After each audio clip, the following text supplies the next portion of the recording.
بسم الله الرحمن الرحيم. ازيكم يا حبايبي؟ عاملين ايه؟ يا رب دايما دايما تكونوا بخير وفي اتم صحه وفي اسعد حال ان شاء الله.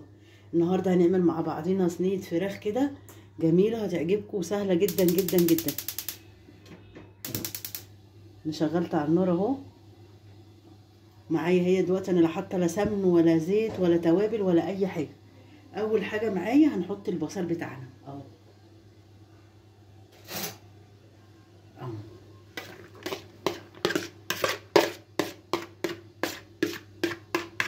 نعمل بصله خشنه كده زي ما انتم شايفينها كده اهو.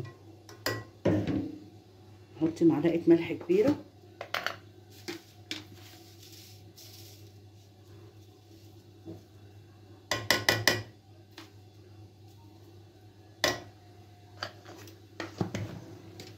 فلفل اسود،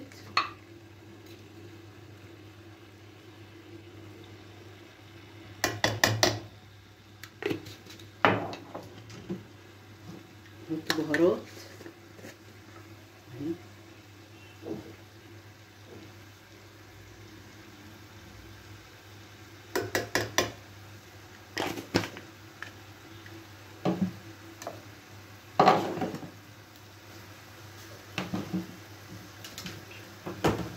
نقلب كل ده كده اهو. نحاول ندخله بين الفراخ كده. الفراخ زي ما انتم شايفين كده انا مقطعه الواحده 4. طبعا كل واحد بيعمل حسب عيلته، حسب مقدرته، حسب الكميه اللي هيتاكل كده يعني.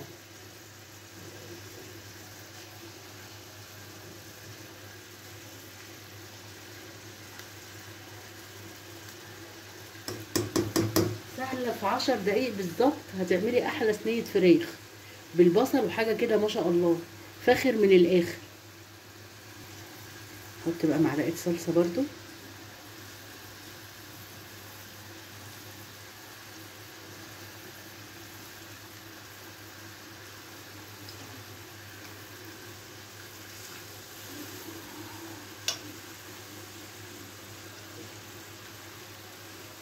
بس يا حبايبي كده انا بقى هسيبها كلها تسقي بعضيها، الصلصه مع البصل مع التوابل اهو.